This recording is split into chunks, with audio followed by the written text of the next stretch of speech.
The 2021-2022 season previews continue today with the Chicago Blackhawks, a team that honestly I'm not really that high on. And I mean, people have always been saying like, oh, they're definitely make the playoffs now. Oh, they're a cup team.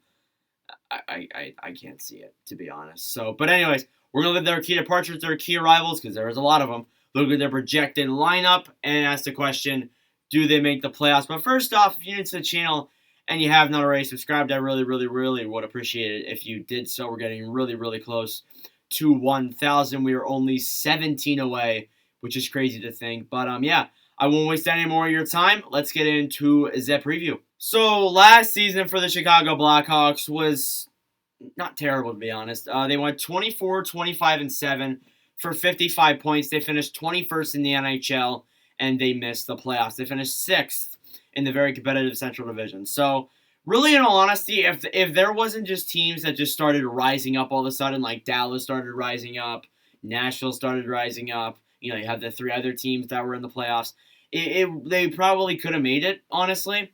But all the other teams started rising above them, and they just lost games they should have won. And then, the rest is so on and so forth. But they really were good through the middle half of that season. They were like 0-4 to start it off. And then they really took off. Guys like P.S. Sutter, Brandon Hagel, Philip Kurashev, these guys really took off and really launched this team, back in the cup contention, kind of. And not cup contention, playoff contention. And that was something that was unexpected, especially since they were saying that they were going to rebuild. And then I feel like honestly this is going to be a false hope. And I feel like honestly with all the guys they acquired and like, all that stuff, I feel like this is going to be a false hope. I feel like this is not going to go the way they want it to. And to be honest, I would not be surprised. So I mean, I can't predict the future. We'll see what goes down, but when you look at their key departures, this team lost a lot of solid players. So as for your key departures list for the Chicago Blackhawks, it consists of about 6 names here. Starting off with P.S. Sutter. And I never understood this, honestly, because, like, the thing is with P.S. Sutter is, like, he played so well as a top 6 forward and came out of nowhere for Chicago this season. And then they just let him go. I mean, like, he rejected his qualifying offer, sure, but you still could have signed him for a lot of money. Like, you had the options. Like, I can't process it, honestly. Sutter's the one that makes me mad. And then they lost Adam Boqvist as well. And this also makes me mad. Because Boqvist, compared to Jones, I feel like Boqvist has a higher ceiling and is going to be better overall instead of Seth Jones. And I'm being serious with that. Like, I don't understand why they would go out and try and get Seth Jones, because Boqvist, I feel like, is younger and has a better upside. And then they lost Duncan Keith. I mean, I'll give them credit for that move. That's really the only one I'll give them credit for, because Keith's old, at a bad contract. Moving him off to Edmonton looks stupid for the Oilers, not only them, but it looks good for the Blackhawks. So obviously he had to get a contract out of there. It sucks with all he's done for that organization to see him move on, but it has to happen. They also lost Vinny Hinostroza. Of course, he went over and signed with the Buffalo Sabres. I thought that would have been done. I thought that would have been it for his career. And then, of course, they lost Nikita Zadorov in a trade with the Calgary Flames. Solid defenseman. He definitely will be missed. And then they lost Andrew Shaw through retirement. So that is your key departures list. Of course, some of those make me a little bit annoyed because I don't like the Sutter and Boqvist not being on the team anymore. I feel like it just doesn't.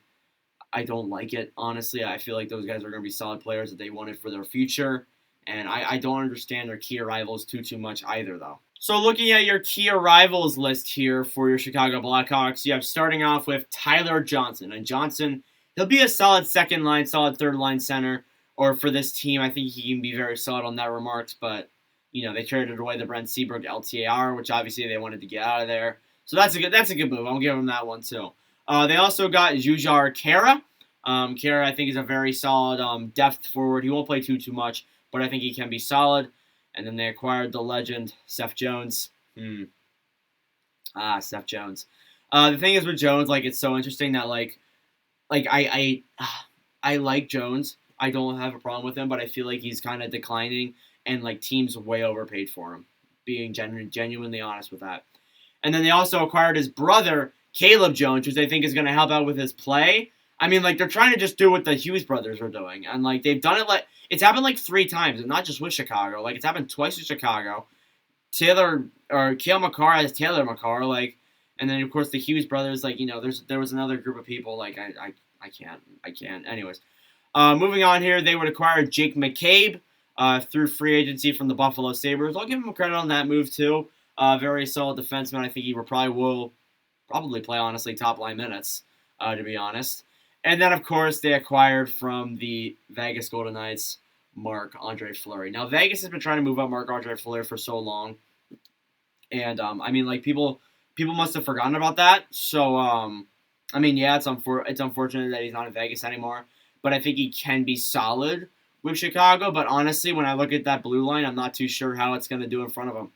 Genuinely, I'm not very high on their blue line. So moving on here into your projected lineup for your Chicago Blackhawks, you have starting off on the top six, Alex DeBrincat, Jonathan Toews, Patrick Kane, Dominic Kubalik, Dylan Strome, and Tyler Johnson.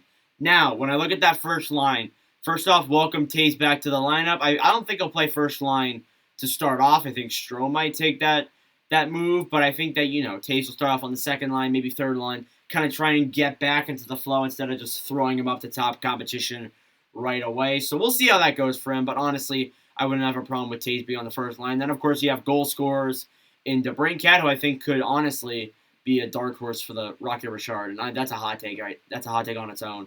And then, of course, Patrick Kane as well, who is still a very solid American player there. And then the second line, you have Kubalik. I really like him as a young guy. Then you have Johnson as well. I think he is very solid.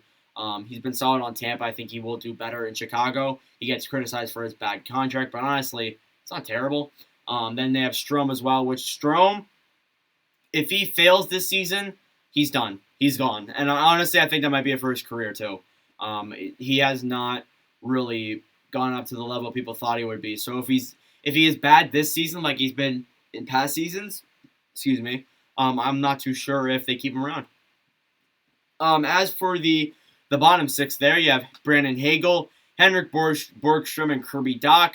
Then you have Philip Kurashev, Adam Gaudette, and Brett Connolly. And as for the filling guys, you have Kara, Reichel, Morrison, Carpenter, and Alex Nylander. So looking at the bottom six there, Dach, I think he'll move up to the top six probably. But I see that right wing core, and I look at it, it's so stacked that honestly I'm wondering.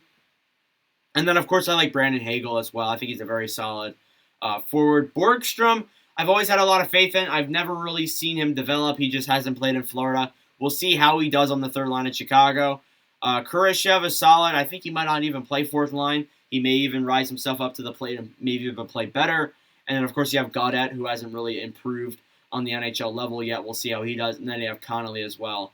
Not too sure how he's going to do. And then, of course, you have guys like Reichel, who can make an impact this season. Carpenter will. Morrison will. It's interesting. I kind of like the forward core, but I kind of don't. I feel like there's a little bit too many risks that they have to take here. Like, let's say if Strome's good, Toews is good, Reichel makes an impact, Borgstrom's good on that third line. It really all depends on the center core, because the center core, it could just fall apart. It could fall apart so quickly. As for the blue line, you have starting off in the first pairing, Jake McCabe and Seth Jones.